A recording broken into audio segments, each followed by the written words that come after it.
Yo, what is up, guys? Martin over here. Welcome back to the channel.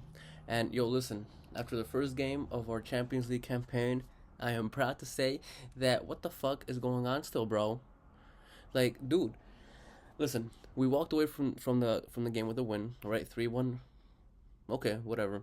But if you didn't watch the game and you just saw that score sheet, you'd be like, okay, you know, it's a typical Madrid win, 3-1 against Stuttgart, who haven't been in the Champions League in about what? Okay, the exact number I don't know, but I know it's been well over 10 years, and who's been going back and forth in the Bundesliga, for the past decade. Oh, and by the way, just ignore this. I've been sick, wore a mask, shit fucked up my nose. But listen, it wasn't a good win, man. It wasn't a good win. The first half of the game, man, we it was just like against Real Sociedad. We got outplayed. We got outplayed completely. The few chances we had, we couldn't take it, and we got lucky that the few chances they had, they couldn't take it either. You know, and everyone knows that when you face up against big teams, Bayern, us, Barcelona, City, if you have to take those chances, and those teams could walk away with wins, and that was the case yesterday, bro. Like Stuttgart played well. They played well the entirety of the match. They kind of lost a little bit of track when we scored the second, but bro, like it wasn't. It just wasn't a good match, man. Mbappe still doing the same shit. I saw him track back maybe twice, and he's still just up there, bro, just waiting for the ball.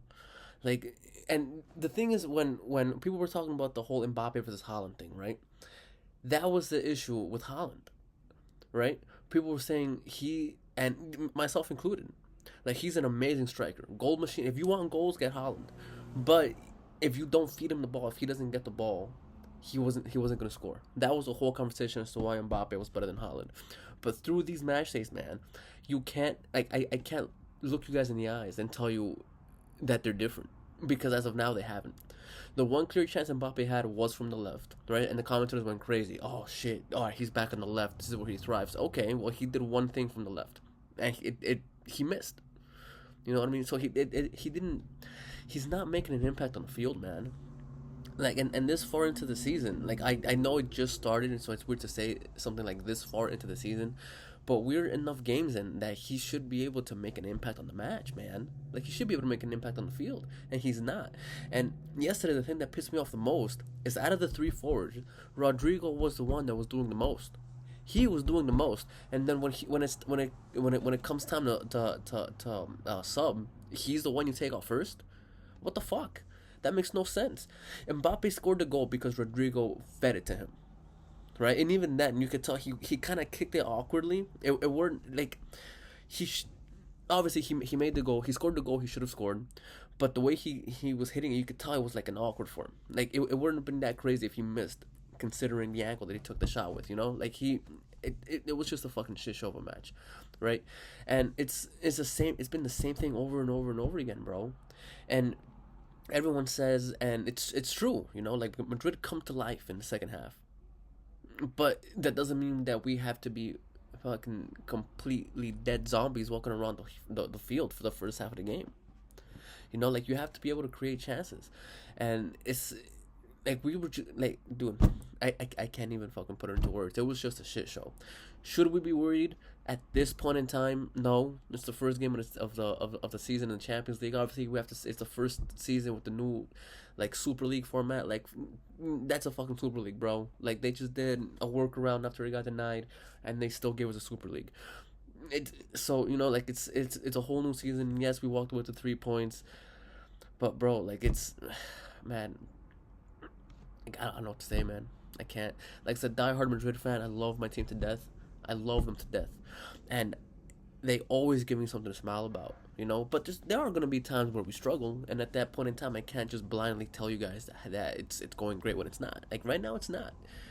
And yes, we have injuries, but the thing is, going into the season, one of the things that we had that nobody else had in the world, aside from a few teams, obviously Man City, is the squad depth that we had. You know, like yes, we're struggling in defense, and that's the one thing that I feel like we should have really focused on in the transfer window. Because listen, I will go to the grave telling you guys that obviously Nacho is not the greatest defender in the world, but for his run in Madrid, especially during a good like 5 or 6 year season, if you told me he had to start because we had an injury, I'd be fine with it, bro. Like Nacho could handle himself. He was a really great player. He didn't get the credit he deserved. Same thing for Vasquez. Yesterday he had a shit show game. He got taken off at halftime for Militao, and the defense instantly got better with his height. So yes, Vasquez could have a bad game here and there, but he's been a solid soldier for Madrid, man. Like Nacho left a legend. Lucas Vasquez is gonna leave the same way. Not the best player in the world, not the best player in the position, but somebody who gave it all for the badge, right? But he had a bad game, and that's why we had to reinforce the defense. But that's aside the point, because to be honest, we got dominated in midfield, and there was this one point where I saw where it was both Chouameni and Bellingham on the defensive side, right? And they left Valverde up there to the front. Now Valverde is a beast; he can play anywhere on the field that you want. But last year, what part of what made it so successful is the trident. And I'm gonna say trident, but obviously Bellingham started off as a center attacking mid last season, so the only two strikers were Vinny Rodrigo. But let's say attacking three. Bellingham shone, shone, shone. He was shining in how to probably say it. He was shining in that role. Why would you make Valverde the attacking point? He could do it. I'm not saying he can't. But out of those two, I prefer Bellingham. I'd prefer Valverde to be the more defensive midfielder because he can get anywhere on the field, right? Bro, like at this point, I don't know what to say, man. We walked away with the win. It's a positive point, but it was not a well-played game. It wasn't. From beginning to end, we got outplayed. There was a time where, yeah, it looked like we were being more offensive, but bro, like they went right back into the game. Like Stuttgart came back.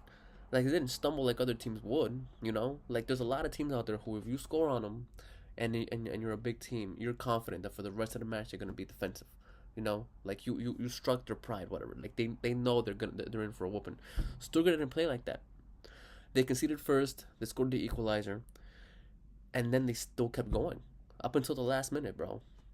Like it's just at this point we need a new system. We have to have the balls to fucking tell Mbappe either fucking perform or you're gonna be on the bench or you're gonna be subbed out. Because at the end of the day, the only thing that matters is winning the fucking match. The names on the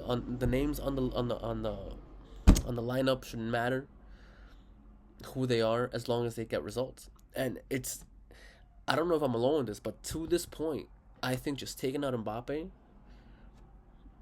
would be what's better for the team. Obviously he's gonna go back to starting. I'm not saying bench him for the rest of the fucking season. No, like it's still too early to tell. He's that league on tax is fucking charging him crazy. But he's gonna go back to being starter. But we can't just keep on fucking giving him starts and starts and starts if he's not performing. Especially when you have some dude. Endrick was on the field for fucking 10 minutes yesterday, and in his goal, like in this, so sometimes I feel like Vinny and Rodrigo and Bellingham, they try to feed Mbappe the ball too much. They try to feed him too much to try to get him on a score sheet when they have the better chance of taking it. When Endrick broke out, right, he did have Vinny and Mbappe on each wing, so he had options. But you know what he fucking said? You know what he said? He said, you know what? Fuck it, I'm gonna take a shot. He took a shot and he made it. I'm not gonna wait for I'm not gonna pass up a good chance to try to give somebody else a goal. The goal's right there, looks pretty good. I'm gonna take the shot. And at the end of the day, the keeper got a hand to it. He just hit it too hard and to stop it, and that's the chances that you got to take.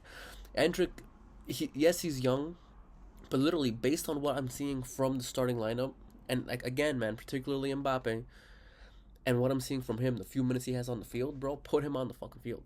Put him on the field, let him get some more minutes in, let it sink into Mbappe that it's just because he's killing Mbappe does not mean he's gonna be a guaranteed starter in the team if he's not affecting it. If he's just fucking standing up there, waiting for everything to happen and for him to get fed everything, it's not gonna work, man. Like no matter how hard you are, you're not Cristiano Ronaldo. And even Cristiano Ronaldo, you saw him go back on defense. You saw him go back and try to start to play. Maybe not all the time, but as of now, definitely more than Mbappe. And Mbappe has the speed for it. It's I don't know, man. I don't know. It's just.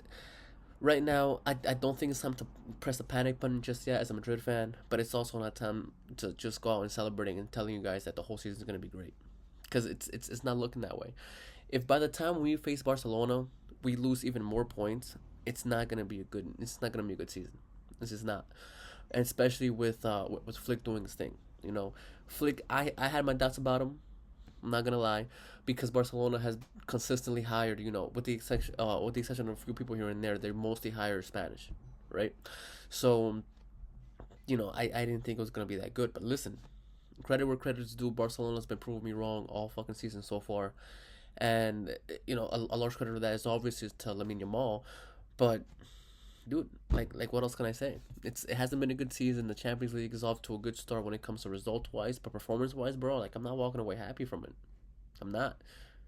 It's listen, whatever. Obviously, Madrid till I die. I will always love and support my team, but you gotta be real with them. And when they're not performing, they're not performing. And right now, they're just not performing. Um, Something has to change. Something has to be done. I trust Ancelotti to do it. The thing is, he's very stubborn. Madrid fans have known this since his first stint.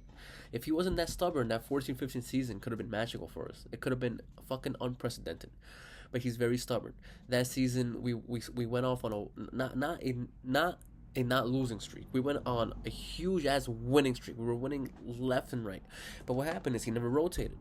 He never rotated once Christmas comes around. We always have a dip after Christmas. I don't know if everyone else has noticed this, but the Christmas dip for Madrid is real. Once that happened and that Christmas dip hit that season, we started getting injuries. The players that he did not want to rotate went on the field. You can't blame them if they have no fucking game time. Like training in a game is completely different. It's like that when I was in high school. Training in high school is different than actually playing a match in high school. Imagine it on a pro level. You can't just go and just jump off the bench and just immediately be a 10 out of 10. And that season, that was the problem. That was the problem. So he tends to be very stubborn. He's an amazing coach. Obviously, I don't want anybody else, right? I want him to stay, but he has to make some changes, you know. But listen, guys, it's just not going that well for us right now. And like I said, I'm still very confident we're gonna win the majority of the things that we're in. But like we'll see exactly how it plays out. We'll see how smooth it plays out. The objective should have been, considering the amount of matches that we have this season, the objective should have been to win things as quickly as possible, right? Meaning, like, yeah, we should start off fucking on fire in the league to try to win it as early as possible, so that in the later end of the season we can actually do that and rotate and have everybody fucking join the match and have fresh legs for the entirety of the season. But now we can't, because like I said, we're stuck playing catch up. So now every time that they're available, we have to play the best players. We have to, over and over and over again. And like that's just gonna be an endless cycle where they have too many minutes on their legs. They're gonna get injured. They're gonna be, and it's just gonna be a shit show for the rest of the season, just based on how it started. You know, but yeah, guys, it's 2 times in a row. It's just mostly been ranting, but at that point, that's what I gotta do. That's what we all gotta do. Love Madrid, always. They've been with me through the bad times, so I'm gonna be with them through the bad times too. The fuck is what it's all about. Because you know why? Because when you stick through your team through the bad times, it makes the good times so much sweeter, baby. And as a Madrid fan, baby, I'm proud to say they've given me so many sweet times. So I will stick with you through the bad times, baby. I love you. But yeah, guys, how do you guys think the season is going so far? Obviously, like I said, I'm still very hopeful, but it's not going as well as I think it was, or it was going to be. Gotta be honest. But yeah, guys. So the next time, catch you later.